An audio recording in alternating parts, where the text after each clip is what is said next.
दोस्तों नमस्कार। मैं नाथ सुनांचली कथा कहानी और उपन्यास के इस अंक के साथ पुनः हाजिर हूँ। दोस्तों, इस समय हम लोग सुन रहे हैं प्रेमचंद की लिखी हुई कुछ श्रेष्ठ कहानियों का वाचन।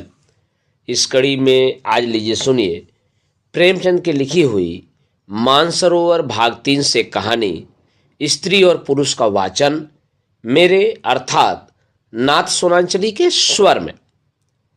विपिन बाबू के लिए स्त्री ही संसार की सुंदर वस्तु थी। वह कवि थे और उनकी कविता के लिए स्त्रियों के रूप और यौवन की प्रशंसा ही सबसे चित्ताकर्षक विषय था। उनकी दृष्टि में स्त्री जगत में व्याप्त कोमलता, माधुर्य और अलंकारों की सजीव प्रतिमा थी। जबान पर स्त्री का नाम आते ही उनकी आंखें जगमगा उठती थीं, कान खड़े हो जाते थे, मानो किसी रसिक ने गान की आवाज सुन ली हो।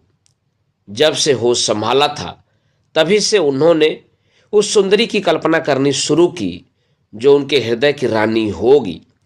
उसमें उषा की प्रफुल्लता होगी, पुष्प की कोमलता, कुंदन की चमक, वसंत की छवि, कोयल की दनी।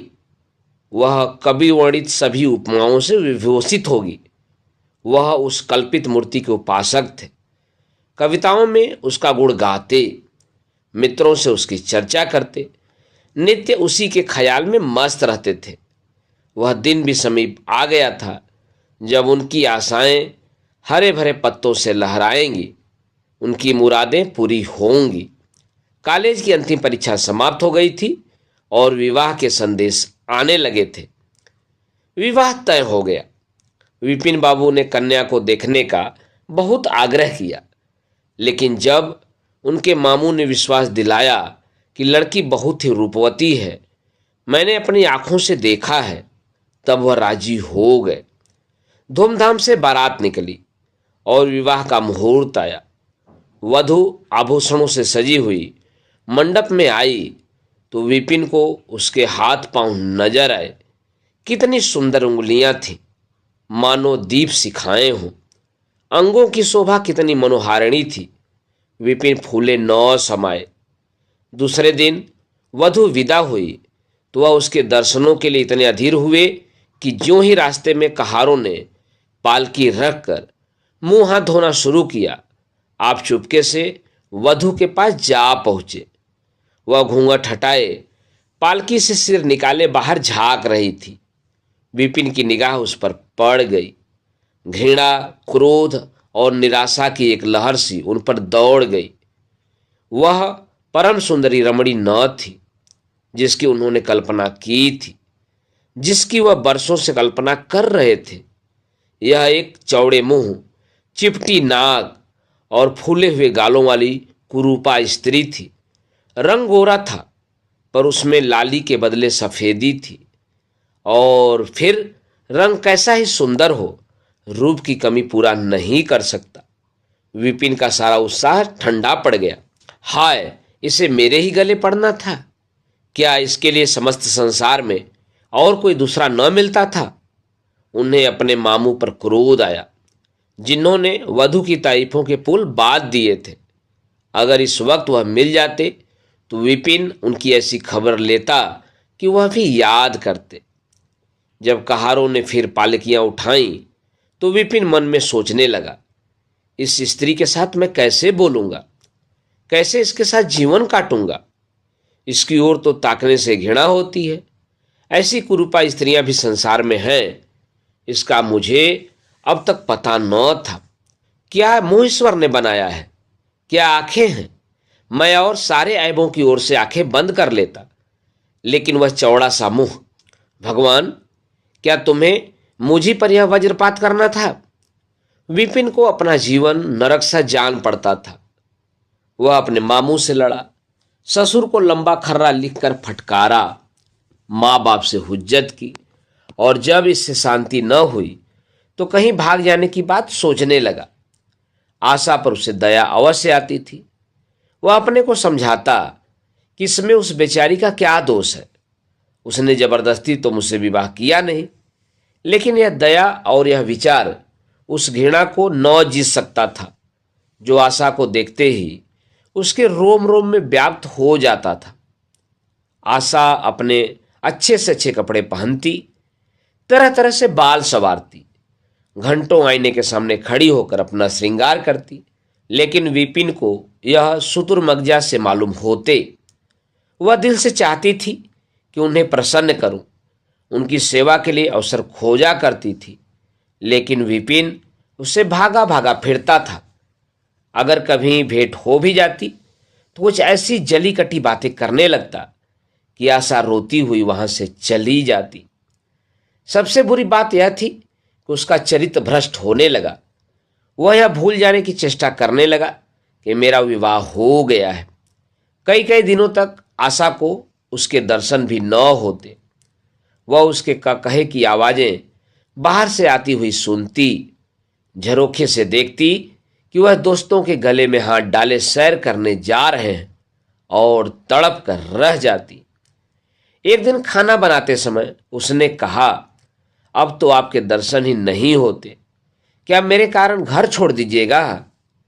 विपिन ने मुंह फेर कर कहा, घर ही पर तो रहता हूं, आजकल जरा नौकरी की तलाश है, इसलिए दौड़ धूप ज्यादा करनी पड़ती है।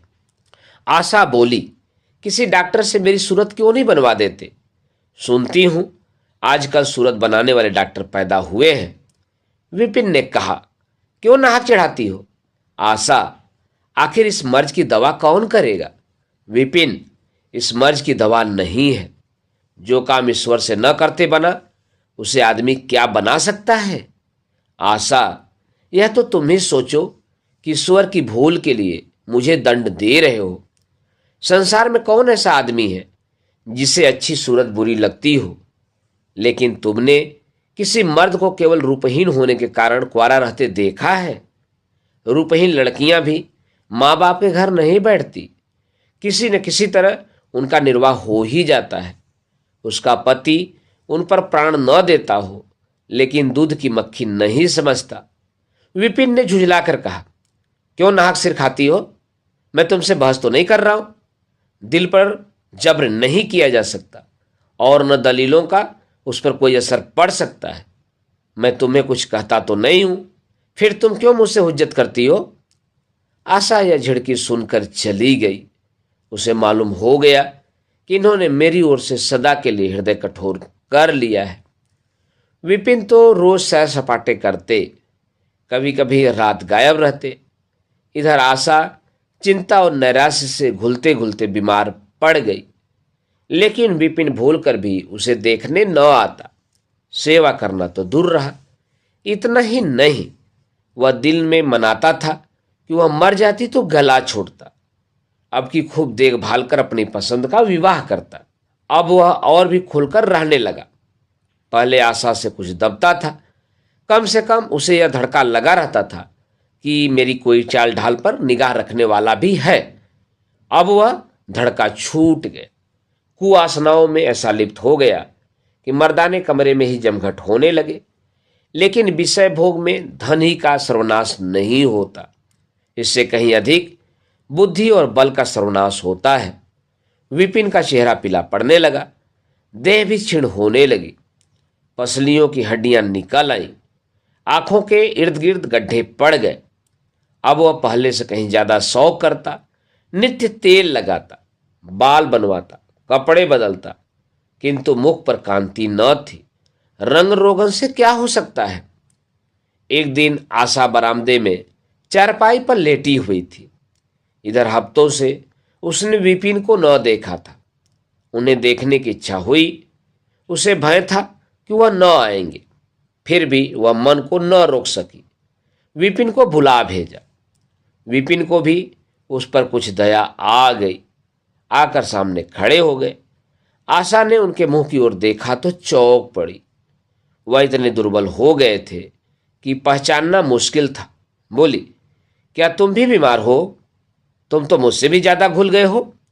विपिन, जिंदगी में रखा ही क्या है जिसके लिए जीने की फिक्र करो? आशा, जीने की फिक्र न करने से कोई इतना दुबला नहीं हो जाता। तुम अपनी कोई दवा क्यों नहीं करते? यह कहकर उसने विपिन का दाहिना हाथ पकड़कर अपनी चारपाई पर बैठा लिया। विपिन ने भी हाथ छुड़ाने की चेष्टा न की। उसके स्वभाव में इस समय एक विचित्र नम्रता थी जो आशा ने कभी न देखी थी। बातों से भी निराशा टपकती थी, अक्खड़पन था, क्रोध की गंध भी न थी। आशा को ऐसा मालूम हुआ कि उनकी आंखों में आंसू भरे हुए हैं। विपिन चारपाई पर बैठते हुए बोले, मेरी दवा अब मौत करेगी। मैं तुम्हें जलाने के लिए नहीं कहता। ईश्वर जानता है मैं तुम्हें चोट नहीं पहुंचाना चाहता। मैं अब ज्यादा दिनों तक न जीऊंगा। मुझे किसी भयंकर रोग के लक्षण दिखाई दे रहे हैं। डॉक्टरों ने भी यही कहा है। मुझे इसका खेद है कि मेरे हाथों तुम्हें कष्ट पहुंचा, पर क्षमा करना। कभी कभी बैठे बैठे मेरा दिल डूब जाता है, मूर्छा सी आ जाती है। यह कहते कहते एकाएक वह कांप उठे। सारी देह में सनसनी सी दौड़ गई। मूर्छित होकर चारपाई पर गिर पड़े और हाथ पैर पटकने लगे। मुंह से फिचकुर निकलने लगा। सारी देह पसीने से तर हो गई। आशा का सारा रोग हवा हो गया। वह महीनों से बिस्तर न छोड़ सकी थी, पर इस समय उसके शिथिल अंगों में विचित्र स्फूर्ति दौड़ गई। उसने तेजी से उठकर विपिन को अच्छी तरह लेटा दिया और उनके मुंह पर पानी के छींटे देने लगी। मारी भी दौड़ी आई और पंखा झलने लगी। बाहर खबर हुई। मित्रों ने दौड़कर डॉक्टर को बुलाया। बहुत यत्न करने पर भी विपिन ने आंखें न खोली। संध्या होते होते उनका मुंह टेढ़ा हो गया और बायां अंग सुन्न पड़ गया। हिलना तो दूर रहा, मुंह से बात निकालना भी मुश्किल हो गया। यह मूर्छा न थी, फालिज था। फालिज के भयंकर रोग में रोगी की सेवा करना आसान काम नहीं। उस पर आशा महीनों से बीमार थी, लेकिन इस रोग के सामने वह अपना रोग भूल गई।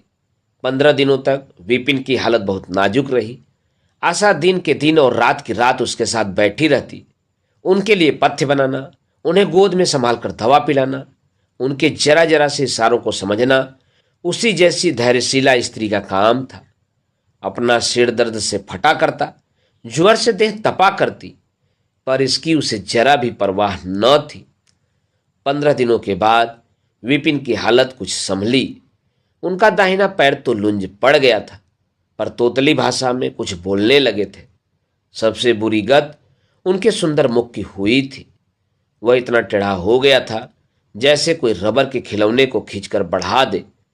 बैटरी की मदद से जरा देर के लिए बैठ या खड़े तो हो जाते थे, लेकिन चलने फिरने की ताकत न थी। एक दिन लेटे लेटे उन्हें न जाने क्या ख्याल आया। आईना उठाकर अपना मुंह देखने लगे। ऐसा कुरूप आदमी उन्होंने कभी न देखा था। आहिस्ता से बोले, आशा, ईश्वर ने मुझे गरूर की सजा दे दी। वास्तव में यह उसी बुराई का बदला है जो मैंने तुम्हारे साथ की। अब तुम अगर मेरा मुंह देखकर घृणा से मुंह फेर लो तो मुझे तुमसे जरा भी शिकायत न होगी। मैं चाहता हूं कि तुम मुझसे उस दुर्व्यवहार का बदला लो जो मैंने तुम्हारे साथ किए हैं। आशा ने पति की ओर कोमल भाव से देखकर कहा, मैं तो आपको अब भी उसी निगाह से देखती हूं। मुझे तो आप में कोई अंतर नहीं दिखाई देता। विपिन, वाह, बंदर का सा मुंह हो गया है। तुम कहती हो कोई अंतर ही नहीं। मैं तो अब कभी बाहर न निकलूंगा। ईश्वर ने मुझे सचमुच दंड दिया है। बहुत यत्न किए गए, पर विपिन का मुंह सीधा न हुआ। मुख का बायां भाग इतना टेढ़ा हो गया था कि चेहरा देखकर डर मालूम होता था। हाँ, पैरों में इतनी शक्ति आ गई कि अब वह चलने फिरने लगे। आशा ने पति की बीमारी में देवी की मनौती की थी। आज उसी पूजा का उत्सव था। मोहल्ले की स्त्रियां बनाव श्रृंगार किए जमा थी। गाना बजाना हो रहा था। एक सहेली ने पूछा, क्यों आशा, अब तो तुम्हें उनका मुंह जरा भी अच्छा न लगता होगा। आशा ने गंभीर होकर कहा, मुझे तो पहले से कहीं ज्यादा अच्छा मालूम होता है। चलो, बातें बनाती हो। नहीं बहन, सच कहती हूं। रूप के बदले मुझे उनकी आत्मा मिल गई जो रूप से कहीं बढ़कर है। विपिन कमरे में बैठे हुए थे। कई मित्र जमा थे। ताश हो रहा था। कमरे में एक खिड़की थी जो आंगन में खुलती थी। इस वक्त वह बंद थी। एक मित्र ने चुपके से उसे खोल दिया और शीशे से झांककर विपिन से कहा, आज तो तुम्हारे यहां परियों का अच्छा जमघट है। विपिन, बंद कर दो खिड़की। अजी जरा देखो तो कैसी कैसी सूरतें हैं। तुम्हें इन सबों में कौन सबसे अच्छी मालूम होती है? विपिन ने उड़ती हुई नजरों से देखकर कहा, मुझे तो वही सबसे अच्छी मालूम होती है जो थाल में फूल रख रही है। वाह री आपकी निगाह! क्या सूरत के साथ तुम्हारी निगाह भी बिगड़ गई? मुझे तो वह सबसे बदसूरत मालूम होती है, विपिन ने कहा, इसीलिए कि तुम उसकी सूरत देखते हो और मैं उसकी आत्मा देखता हूं। मित्र ने फरमाया, अच्छा यही मिसेस विपिन है? जी हाँ, यह वही देवी है। दोस्तों, अभी आप सुन रहे थे प्रेमचंद की लिखी हुई मानसरोवर भाग 3 से एक कहानी, स्त्री और पुरुष का वाचन, मेरे अर्थात नाथ सुनांचली के स्वर में। दोस्तों, यह कहानी आपको कैसी लगी? अपनी प्रतिक्रिया कमेंट बॉक्स में अवश्य दीजिएगा। दोस्तों, मिलते हैं एक नए किस्से, कहानी और उपन्यास के साथ। तब तक आप जुड़े रहिए कथा, कहानी और उपन्यास के साथ। धन्यवाद। नमस्कार।